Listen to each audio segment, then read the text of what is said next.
Good afternoon, OOS members, sponsors, and guests. Thank you very much for joining us for this webinar, Quality Reporting in the Ophthalmic ASC, Countdown to October 1. I'm Mike Romansky, Washington Counsel to OOS. I've had the privilege of serving this organization and all of you for almost 3 decades. We are truly in the midst of a countdown, 25 days, 6 hours, 12 minutes to be exact, until the start of a program with respect to which all ASCs will start reporting claims data with information as to several quality measures. I believe that this is the most significant new ASC regulatory initiative since the advent of the Medicare ASC payment benefit 3 decades ago. Compliance with the reporting program will impact your payments, your facility administration, your quality, and potentially your bottom lines. So there's a good reason for us to be here today. For several years, OOS has been lobbying on your behalf to ensure that this program makes sense from a policy standpoint and that it isn't unduly burdensome from an administrative standpoint. Today is not about advocacy. Our last webinar in June and today's presentation is geared towards you, the managers of the Ophthalmic ASC, understanding exactly what is expected. We'll do this by synthesizing a multitude of regulations, instructions, guidelines, and transmittals that have emanated from CMS over the past year, and some as recently as the last couple of weeks. The goal is simple: to assist you with preparation for October 1 and beyond. First, I'd like to thank our sponsors, Hoya Surgical Optics and AmSurg, for making this program possible. Without their financial support, we wouldn't be here today. What do you do if there are technical problems during the presentation? You can press the Help button on your webcast console, and a technician will get to you right away. Alternatively, you can click the Q&A button at the horizontal line at the top of the screen and send a message to the technicians. If your screen should lock, PC users, you should use F5 to refresh. And if you're on a Mac, use the command R. A number of documents will be referenced throughout the presentation. Should you wish to download these during the webinar, simply click on the green file folder at the bottom of your screen. And among the documents, although it's not listed on the slide, among the documents that will be available is a copy of today's slides. So that OOS can continue to offer timely and beneficial educational programming going forward, we're asking you to complete a brief survey that will be emailed to you over the next few days. It'll let us know how we did and how we can improve. Please take a couple of minutes to fill that out. OOS's efforts to keep you up to date on the details of the quality reporting program and to assist you in compliance are going to continue beyond today. There is a quality reporting tab at the top of the www.ooss.org website. If you click on that, you will be able to get the audio and visual access to both of the webinars, as well as to key resource materials and frequently asked questions. And if you need any help addressing these issues as they arise in the days, weeks, and months ahead, don't hesitate to contact me or our speaker today. And now I'd like to introduce our speaker today. She's phenomenal, backed by popular demand from the first webinar. Regina Bohr is the principal of Progressive Surgical Solutions and has consulted with hundreds of ASCs on quality-related issues. She also currently works in the trenches, serving as administrator of the Newport Bay Surgery Center. And with that intro, I'm going to turn this over to you, Regina. Thank you, Mike. I'm happy to be here. As Mike said, we're going to cover a little bit of what we covered before, as well as talk about what the latest new clarifications are from CMS regarding the quality reporting mandate. So we're going to review. Actually, Regina, let me introduce. I forgot to mention you can feel free to ask us questions by pushing in the chat box, and we'll get to those at the end of the program. Okay. Thanks, Mike. So as far as objectives, we're going to review the basics of the reporting program. We're going to provide updates on key developments since our June webinar. We're going to review some of the tools and resources that are available for implementation to assure compliance, and we want to make sure that we leave plenty of time for questions and answers. Going to spend just a brief amount of time on the background. I'm kind of cutting that short because I think we're kind of past that. I think the focus now is on going forward and on implementation and compliance. So based on that, we're going to review the quality measures again, reporting methods and timeframes, the use of the Safe Surgical Checklist, volume data reporting, and then again, tools and resources. So as far as ASC quality reporting, ASCs have known that quality reporting would be in our future since the passage of the Tax Relief and Healthcare Act of 2006. That was the act that mandated that CMS needed to develop a program such as this, and that there would be a penalty imposed on ASCs that failed to comply. The requirements were further clarified in the 2012 HOPD ASC final rule that was published in November of last year. And in Section K of that document, it addressed quality reporting. In there, they identified 5 claims-based reporting measures. They stated that reporting would commence in calendar year 2012. That compliance would be based on reporting and not on performance, which is an important point for all of us, and that noncompliance would result in a payment penalty.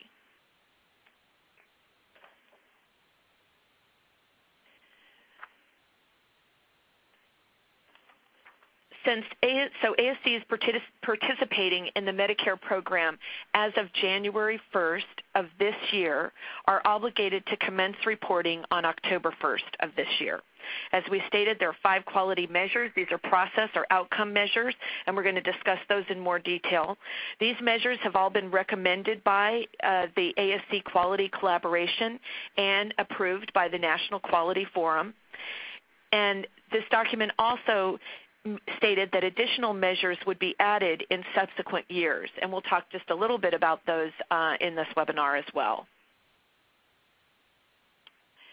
Now, really the most insightful document that we have to review, and I recommend that if you don't already have it in your hands, that you definitely go to qualitynet.org and download it, is the Quality Measures Specification Manual. This manual was originally published in April 2012. It was updated in July as version 1.0A. So if you just check the cover page of the document that you have, and if it's not the 1.0A, go to the qualitynet.org website and download it again. This 22-page document is basically the ASC user manual for quality reporting. It provides specifications for quality measure reporting. It includes all of the definitions, reporting periods, payments affected, the quality data codes, and their appropriate use.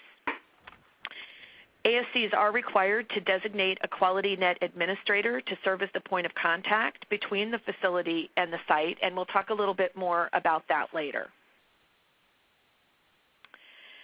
In April of this year, the Inpatient Prospective Payment System Rule was published, and within this rule there was a section that addressed the proposed quality reporting requirements for ASCs.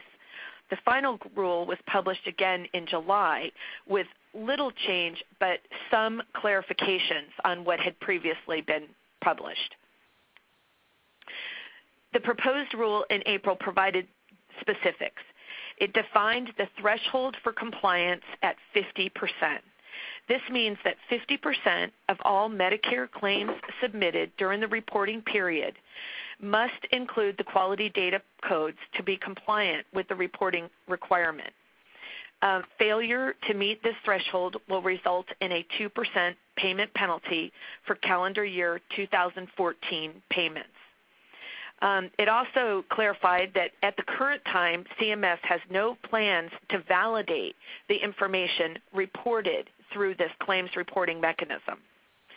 CMS also defined a process for extensions or waivers due to extraordinary circumstances, such as a natural disaster. And they also addressed a reconsideration process. If you believe that CMS has erred in its assessment of your failure to comply, there is a reconsideration or appeal process available to you that's basically the same as that's available to hospitals. Now, in the final rule that was published in July of 2012, there was further clarification in response to comments that had been submitted during the comment period. Regarding the Quality Net Administrator, a Quality Net Administrator is not required for the calendar year 2014 payment determination. The main purpose of the Quality Net Administrator is to serve as a point of contact for security purposes. Reporting through the Quality Net site will not commence until July 1st, 2013, and that will be on the structural measures, which we'll discuss in more detail. Submission of structural measure data will be done through the Quality Net site from July 1st to August 15th of 2013, and it will impact calendar year 2015 payment determination. So it's imperative that you have your Quality Net Administrator in place by then. And it's important to note that there are necessary mailing and processing procedures to get your Quality Net Administrator assigned by CMS. So to make sure that you don't wait until the deadline, you want to make sure that you allow a minimum of 2 to 3 weeks to complete the process. We're actually recommending that you begin the process of identifying your administrator and registering at the Quality Net site in March.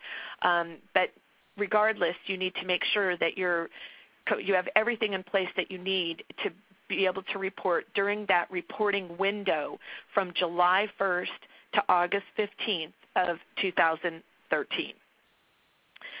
Once an ASC submits data, it continues to be participating until it actively withdraws from the program, whether it continues to submit data or not. There would be a participation form that is required for the surgery center to complete if they intend to withdraw from the program. CMS deemed that this was a less burdensome approach for surgery centers to basically presume that once they begin reporting, they will continue reporting until if and when they actively withdraw from the reporting program.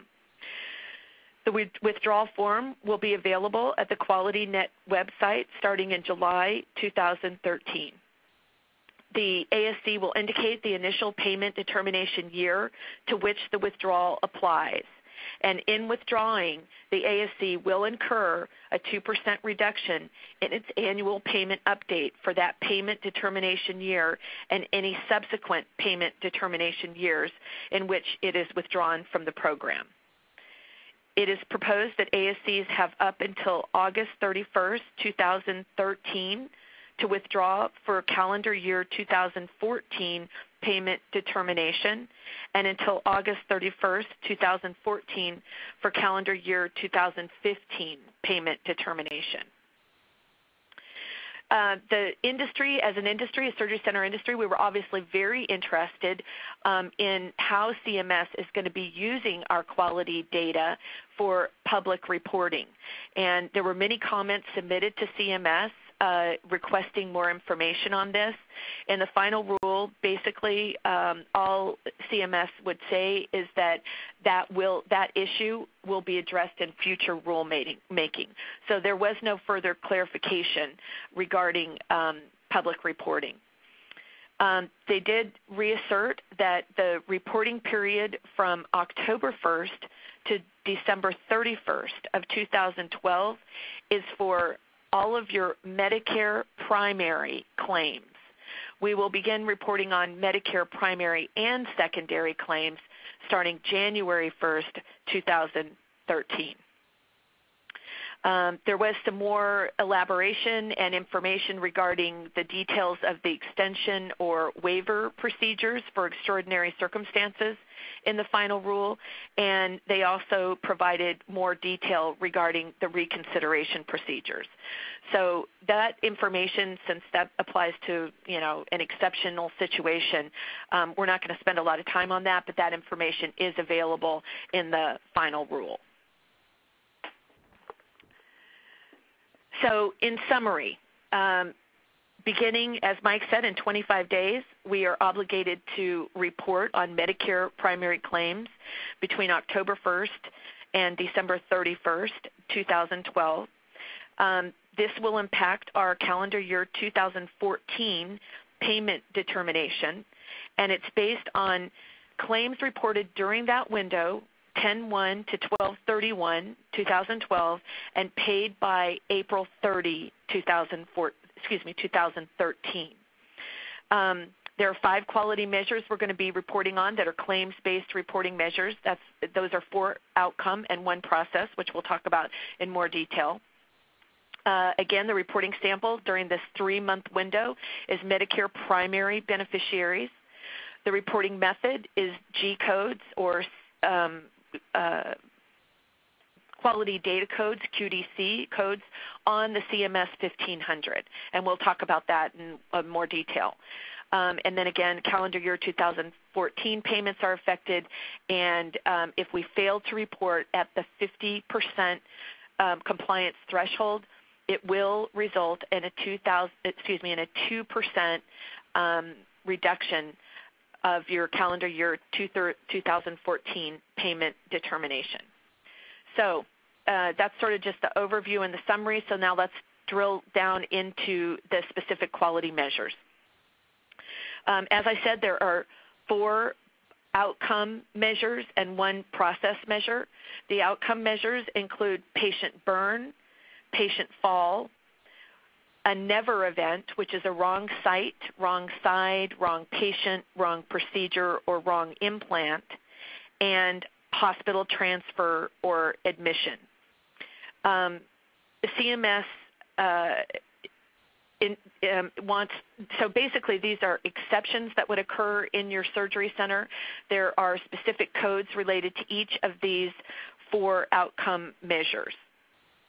There's 1 process measure, and that relates to prophylactic antibiotic orders for surgical site infection.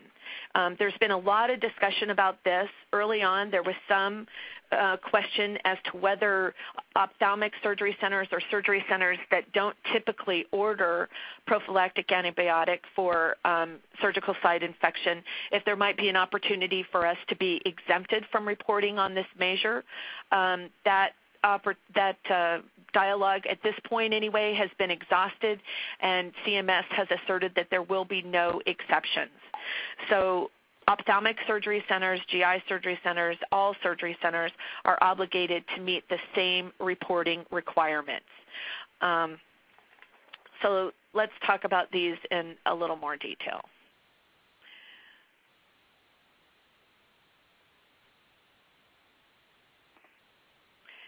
If none of these events occur, that being a patient fall, burn, wrong site, side, patient, procedure, implant, or hospital transfer admission, then there's 1 code that we'll use, and that would obviously apply to the vast majority of our claims. That's the G code G8907, and that's the code that we'll use to say that the patient is documented not to have experienced any of those 4 events.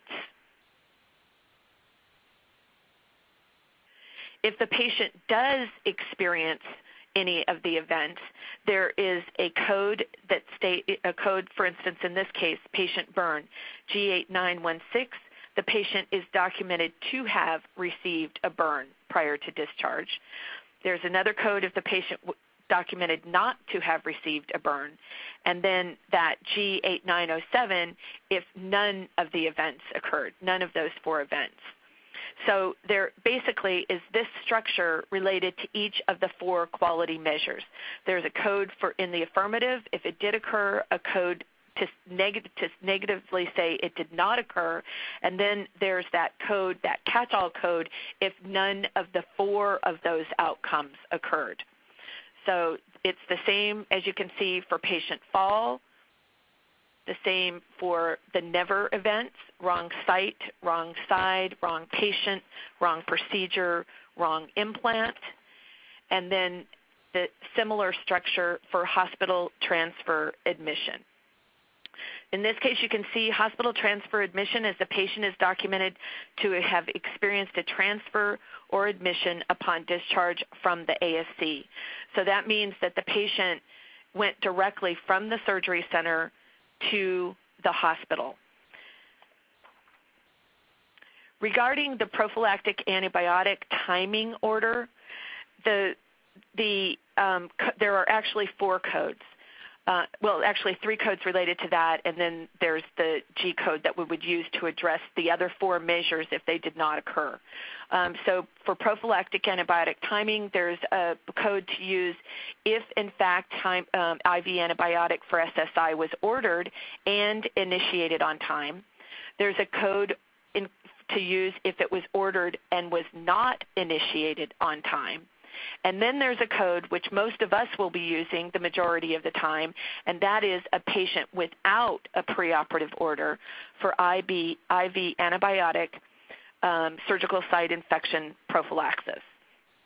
So again, there's a code if it was ordered and initiated on time, a code if it was ordered and not initiated on time, and a code to use if there was no such order. Then if none of the other 4 outcome measures occurred, you would use G8907.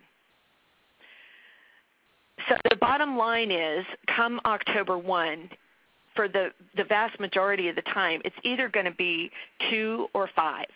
What I've been saying is it's 2 or 5 when we go live. That's just an easy way to remember it. If there is no reportable event, you would use the G8907 that states that there was no reportable event in any of the 4 outcome measures, and then you would use the G8918 that there was no order for surgical site prophylactic IV antibiotic.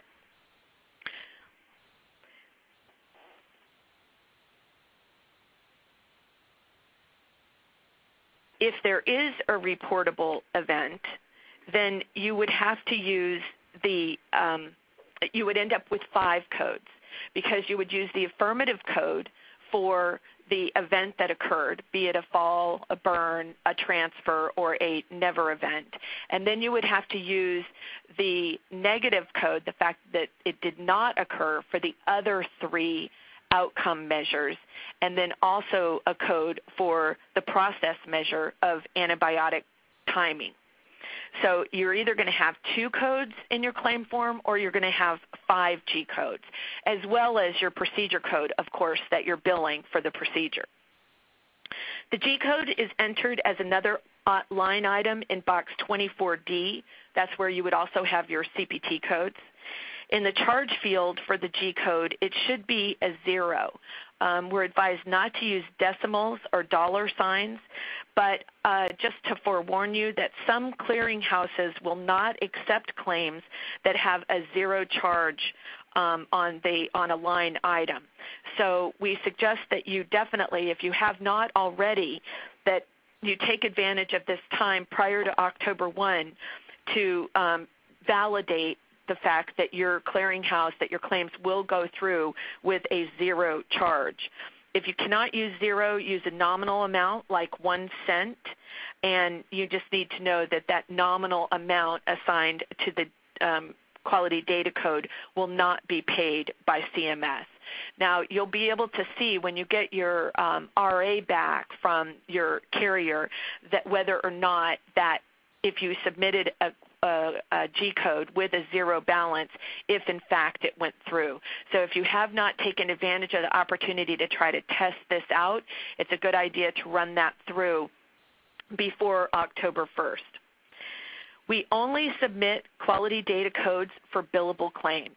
If you had an event on a patient that was not a Medicare primary patient between October 1st and December 31st of 2012, you would not submit a claim just for the purpose of reporting the quality data codes.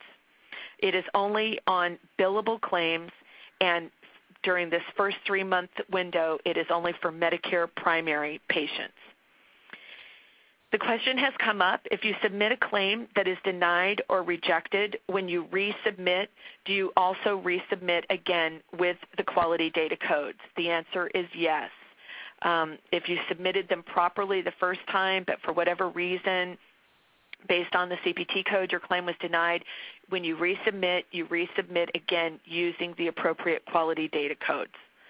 If you submitted a claim that was denied and where you did not have the quality data codes, but you need to resubmit, you can resubmit with the quality data codes. CMS does not consider a claim closed until it is paid.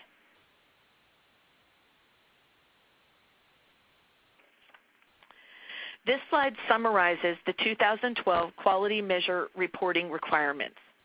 Besides the 4 outcome and one process quality measure, there are also 2 structural measures that are going to be reported for 2012 during that window that we discussed earlier next summer between July 1st and August 15th. The important thing is we're going to be reporting between July 1st and August 15th, 2013, but we're going to be reporting 2012 data. So it's important that you understand, for instance, on the safe surgery checklist, it's going to be a yes or a no response. Did you have a safe surgery checklist in use during 2012? In terms of the procedure volume data, you're going to be reporting 2012 data during the 2013 reporting window, and it is going to impact 2015 payment determination. It's important to note that penalties for failure to report are not cumulative. So for instance, if an ASC fails to report in 2012, it would impact their calendar year 2014 payment determination, and they would be penalized. However, if they meet the reporting threshold for during 2013, they would not be penalized in 2015. So that's an important thing to understand. As far as procedure volume data, this Medicare is asking us to report volume data based on the fact that there's evidence that the volume of procedures, particularly high-risk procedures, is actually related to better patient outcomes. So in this particular reporting mechanism, we are reporting volume data on all patients, all payers, not just Medicare. We're reporting 2012 volume, procedure volume, again during that window between July 1st and August 15th in 2013. And we'll be doing this reporting at the QualityNet website. Medicare has selected specific CPT codes in the categories listed here: GI, eye, nervous, musculoskeletal, skin, GU, CV, and multisystem. For the purposes of this webinar, I've just listed here the I codes, but all of the specific CPT codes upon which we need to report volume data are available in the Quality Measures Specification Manual that I mentioned earlier, which is available at the QualityNet website. I'll just mention here that Medicare has also let us know that they have planned for 2014, we will begin reporting on influenza vaccination of healthcare workers. This will impact our 2016 calendar year payment determination. We also know that there will be other quality, or there may be other quality measures that we will be obligated to report upon going forward in the future. We'll just have to keep abreast of the publications to find out what those are. On the influenza vaccination, the reporting period is going to be in 2014 to 2015, basically the flu season. The payments affected will be calendar year 2016, and important to note that you have to report on all healthcare personnel. This would include your facility staff, your medical staff, any students or volunteers that are in your facility. So we suggest that you get your systems in place to be able to gather this data during perhaps this year and certainly next year, since next year is the reporting period, or excuse me, the next year would be the reporting period, but we've got this year and next year to basically get ourselves organized to be able to make sure that we've got the systems and processes in place to offer the influenza vaccinations and to capture the data so that we've got clean data to report.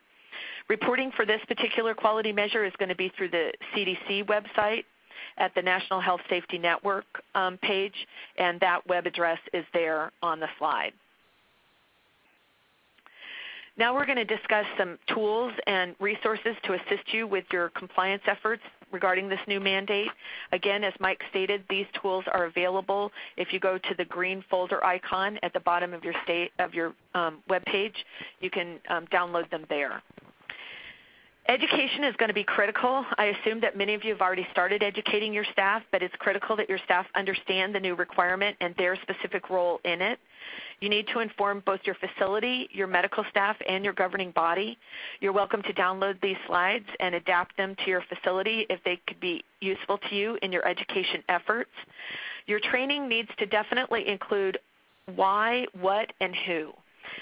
People need to understand why we're doing this, that it's a new CMS requirement, that as Mike stated at the opening of the program, we have a financial incentive. This is going to potentially result in a payment penalty if we fail to comply at the appropriate reporting threshold. I think it's very important for everyone to understand that this is preparation for pay for performance, but right now, compliance is based on reporting, not on performance or on what we report. There is the potential. I mean, it hasn't been clarified exactly how CMS intends to use it, but we do know that this information may be made available to the public at some point in the future.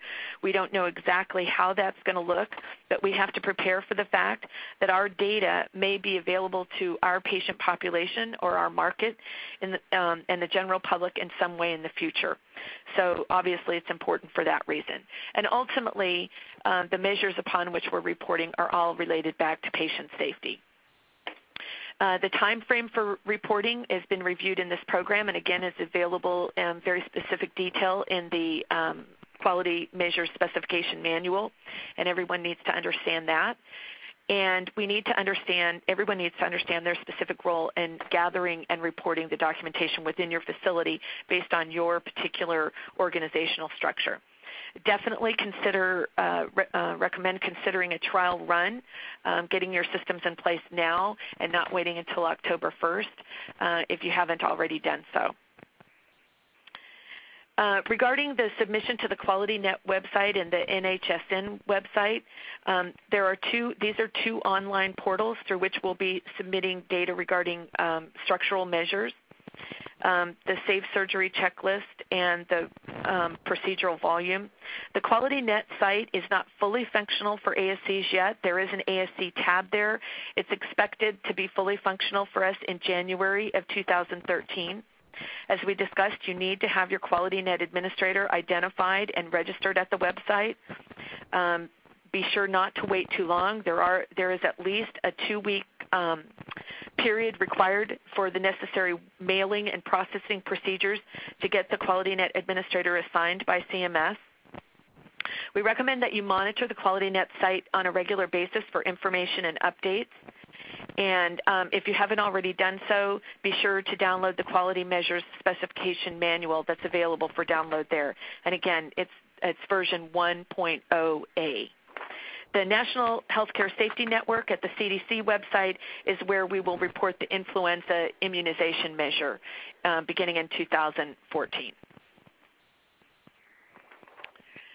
The safe surgery checklist has been demonstrated based on scientific evidence to reduce the potential for error and to improve patient safety.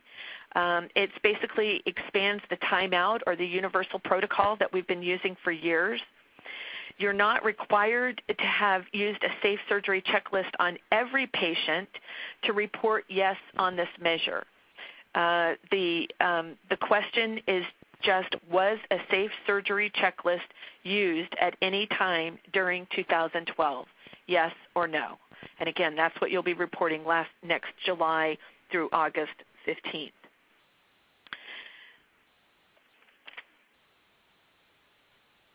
There are several safe surgery checklist samples available. Where there are some available for download with this presentation. There's a WHO checklist that was definitively demonstrated to reduce the rate of post-op complications and death by more than 1/3, which is obviously why CMS has such a keen interest in moving forward with making sure that this safe surgery checklist is a standard of care in ambulatory surgery centers. I would say this is particularly important in ophthalmic ASCs where errors can be made so easily just because of the high volume and routine nature of so much of what we do.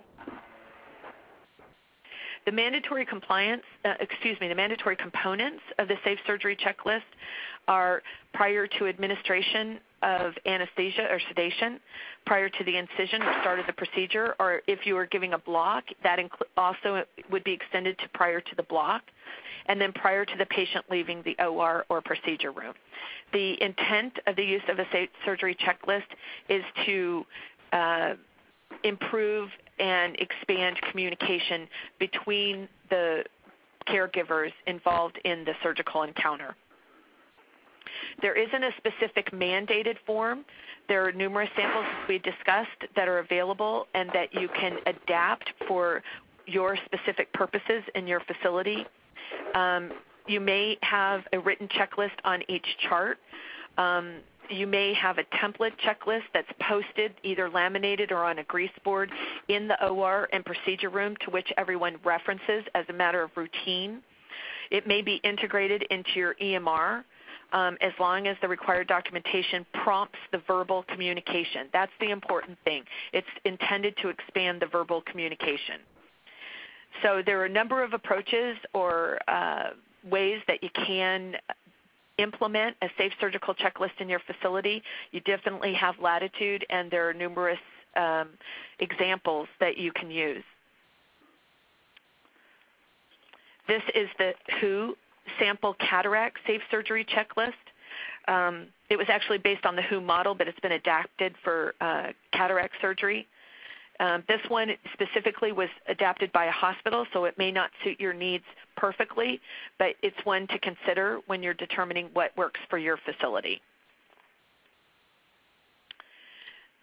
This sample is ophthalmology specific. It's important to make sure that you note this is not a replacement for the universal protocol, which includes verifications upon admission, in pre-op, etc. It is specifically a checklist that's intended to prompt communication between team members in the OR prior to anesthesia administration, prior to the start of a block or a procedure, and prior to the patient leaving the OR. If you block your patients in pre-op, it would extend to that. It's also important to note that the ASCRS, the Academy of Ophthalmology, and OOS jointly published a sample safe surgery checklist for cataract surgery, which is available on each of their websites. So if you haven't taken a look at that, you're encouraged to do so. In terms of capturing the quality data code information, this is what everyone needs to consider depending on how your organization is structured. This is a situation where we need to transfer information between the clinical operation and the business operation. We need the outcomes data to be communicated to the biller or coder prior to dropping the claim.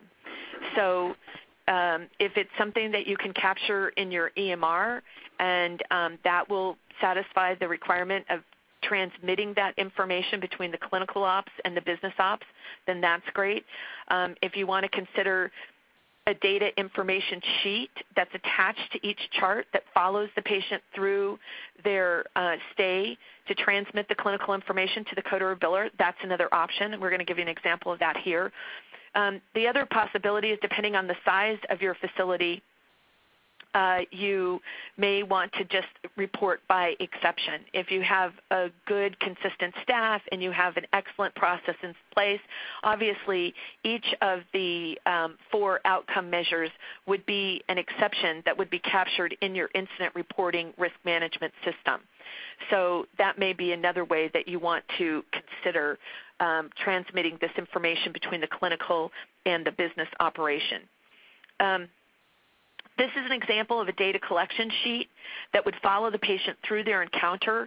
It includes the measured definitions specifically. So if there's a question in the mind of one of your staff members of whether this is a reportable event or not, this makes it very easy for them to determine based on just reviewing the definition that's in place.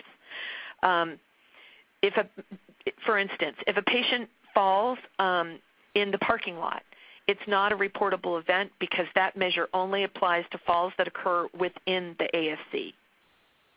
So it's going to be up to you if you haven't already talked this through with your staff and evaluated what's going to be the best way to ensure that the clinical outcome and process data gets to your billers and coders prior to dropping the claim.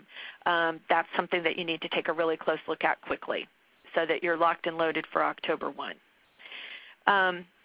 So preparation for the volume reporting. You want to identify those reportable CPT codes that were listed in the previous slide and that are in the quality measure specification manual. You want to make sure that you're capturing that volume data for all of the applicable codes throughout the year, the calendar year of 2012. You want to compile a report for the procedures done. I suggest that you run an internal report prior to the end of the year just to make sure that you've got the data that you need. Again, you're going to register on the QualityNet website as early as January, and you want to hold your report until the reporting period opens, which will be on July 1st of 2013. Just to spend a little bit of time on the Influenza Vaccination Coverage Measure. This one's a little bit down the road. It's going to begin with the 2014 flu season. As I stated, it will include your facility staff, medical staff, student, and volunteers.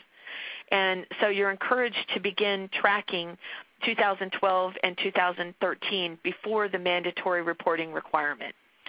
There's definitely more information available from the CDC website. There's lots of educational tools available there. So just you might want to visit that website there in the last bullet to gather the information that you need to educate your staff about this. Here's a sample fact sheet that we put together just based on information gathered from the CDC website. We've got some time on this one, but we want to make sure that we're ready to report and that we have all the data that we need when the time comes. Just of note, it's also interesting. I've actually had a couple of facilities who recently have been cited regarding their vaccination program in the ASC. So if you haven't visited the CDC website recently, to reference the recommended vaccinations for healthcare personnel, I would suggest that you take a look at that because I think it's imminent that surgery centers are going to have to pretty significantly expand their internal vaccination tracking and monitoring programs. Here's an example of a sample employee tracking log for influenza immunization. It basically where you would list all of your staff, the dates of the vaccine was administered, and if it was declined, what reasons the staff gave for declining the vaccine. And this one is one to help you track base and calculate your percentages. I want to allow some time for questions, but here is the quality measure specification manual information. Again, this was updated in July to version 1.0A. So everything that you need to know about complying with this mandate is in this manual. This is a list of more resources for reporting and reference. that are available to you, so I'd encourage you to take a look at these if you haven't already. And we have a little bit of time left here, so I've tried to cover a lot of information quickly, but now I'll turn it back over to Mike to open it up for questions and answers. Great. Thanks a lot, Regina. We've got a lot of questions here, so let's get rolling. A couple of people have commented that it seems like the G codes in the presentation are not matching with those referred on version 1.0a. You'll check that afterwards and make a correction in this, and we'll also correct that if necessary. These will be available on the OOS website. Is that okay? Perfect. Great. That's how we'll handle that. Just a clarification, still some confusion about the application of the prophylactic IV antibiotics measure to ophthalmic ASCs. People seem frustrated because we never use IV antibiotics. That makes no difference. Is that correct? Correct. There are no exceptions. It's just going to be, I mean, you just have to sort of set it up. It's going to be a default process. If you never use it, you know that's the same code you're going to use on every claim. And what if there is a standing order for intraocular antibiotics? First of all, it has to be specifically for surgical site infection prophylaxis, and this is, if you refer to the quality specifications manual, it is, I think it specifies that it is for preoperative administration. So it does not refer to the intraoperative administration. It's a preoperative order for IV antibiotic for prevention of SSI. So this is basically the reason why they're gathering this data is because there's been evidence that the timing is important to assure the efficacy of the administration of preoperative antibiotics for surgical site infection prophylaxis. So this would not apply to things that are administered intraoperatively. Wrong site, wrong patient, wrong procedure, wrong implant. What if the wrong anesthesia block is used? Do we need to report? Yes. Alrighty. It would apply to a block. On what form is the G code reported? The CMS 1500. CMS 1500. Clarification about the safe surgery checklist. Does the checklist have to be filed in the patient's chart? No, it does not. As I said, you may want to use a template that's laminated and posted in your procedure room or OR that everyone references as a standing protocol during every case. It could be integrated into your EMR as long as it prompts the verbal communication, or it could be a specific form in each chart. I mean, you have some latitude on how you implement it. How do you correct claims if you've used the wrong G code? You cannot resubmit a claim just for the purpose of correcting a G code. That's our understanding, that if you have a claim, once you've submitted your claim is submitted. If your claim is rejected for whatever reason and you made an error on your G code, when you resubmit, you could resubmit with the corrected G code. Great. With respect to patient burns, am I correct that a patient burn would include a corneal wound burn? The burn is defined as an unintended tissue injury caused by any of the 6 recognized mechanisms: scalds, contact, fire, chemical, electrical, or radiation. So that would include a contact burn. And yes, it would apply. A couple of questions about multiple procedures. Does reporting have to be done for all of them or only for the primary procedure? Well, you're only reporting outcomes once. I mean, you're reporting these measures once on each claim. If there was a primary and secondary procedure, I mean, either the patient received a burn in the facility or they did not. Either the patient fell in the facility or they did not. Either they were transferred or they were not. So you wouldn't list you wouldn't have 2 or 5 related to each procedure. They would only be there once. Great. What about LASIK? It's elective, cash paying, no CPT code. These reporting is only for Medicare primary patients in between October 1st and December 31st, and it's only for reimbursable claims. In other words, it's only for covered services. You would not submit a claim on a non-covered service just for the purpose of reporting a G code. Okay. A lot of questions about the patient transfer measure. If a patient is discharged from the ASC but is subsequently told to go to the ER but not transferred by ambulance, is this reportable? The definition is any transfer admission from an ASC directly to an acute care hospital, including a hospital emergency room. So if the patient is discharged, for instance, to their family and it's suggested or they're advised to go to the ER, that would not apply. They have to be transferred directly from the surgery center to the hospital. By an ambulance? Or even if it's by the family? Well, if they're transferred, if you're doing a transfer, it would typically not be by the family. But if they go directly from the surgery center and to be admitted to an acute care facility, it doesn't specify the mode of transportation. It just says any transfer or admission from an ASC directly to an acute care hospital. So if someone else is transporting them, it would still meet that definition. And the facility has to report even if the reason for the transfer might be blood pressure or something totally not eye-related. Absolutely. Most of our patients are Medicare Advantage patients. Are their claims reportable? Not during this.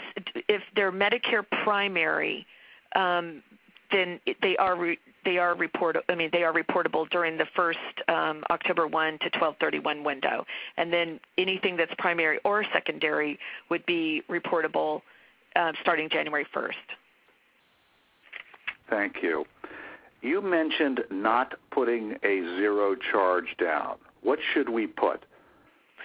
Well, ideally you would put a zero charge down, but if your clearinghouse won't accept it, which some of them won't, then you would just put a nominal amount. It's suggested 1 cent, just a 0.1.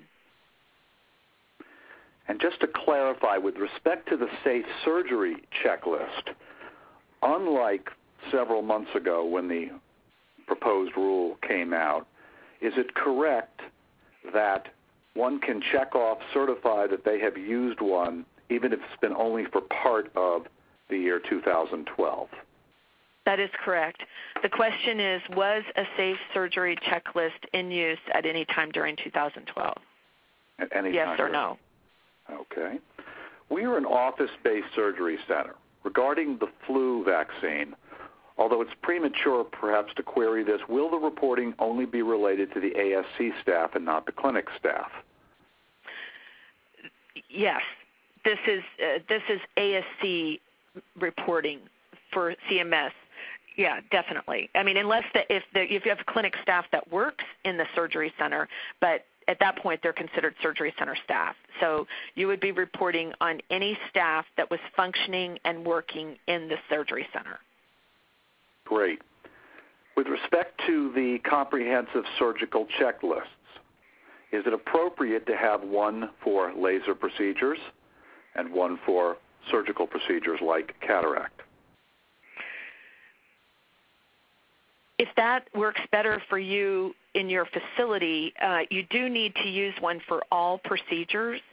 And if you understand that the objective of the Safe Surgery Checklist is to prompt verbal communication between the members of the surgical team, if there's a reason why you want to adapt one that's more targeted to a specific type of procedure, lasers versus surgical procedures, that's certainly your prerogative. When are we to, when we are to report for all carriers, will it be on the UB? It will be, correct? It'll be on the 1500, correct? The 1500, yeah. We've had a couple of people who confused the time, this being Eastern versus 1 o'clock Eastern versus Central. Question was, is it possible to get a transcript?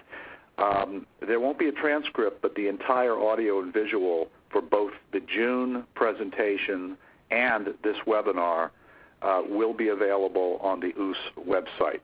The first one's already there. The second one will probably take a couple of days. Well, I think those cover. I think that covers most of the questions. Anything you want to add based upon those questions, Regina? No, I don't think so. Just that at this point there's lots of information. There's lots of good tools and resources out there. It's just if you haven't already done a run through and tested your system by submitting some claims, definitely do it immediately so that you can be sure that you don't run into problems starting on October 1st. We've got your contact information up there. You can also reach me at mromansky@ooss.org, and we're glad to deal with questions that you have, not just today that we might not have gotten to, but any that come along over the next few months. So feel free to get through to us, and we'll do our best to get back to you quickly. We will also have frequently asked questions on the OOS website. So let's turn now to our final slide. Thank you very, very much to all of you. First of all, to our sponsors who made this program possible, to Regina for another excellent presentation, and to all OOS members and guests for sitting in. We hope you found this to be helpful. Going back to something I spoke about earlier, you're going to receive a survey form within the next couple of days. I hope you will fill that out. It'll only take a couple of minutes. This is going to allow us to improve our programming, our webinar programming going forward. A lot of this information is available on the OOS website. In the upper left-hand corner, there's a quality reporting section. Click on that. You'll get today's sessions, frequently asked questions, all of these resource documents. And with that, Regina, if you have nothing else to add, I'd like to thank you for participating and thank all of you for joining us. Have a great day. Thank you.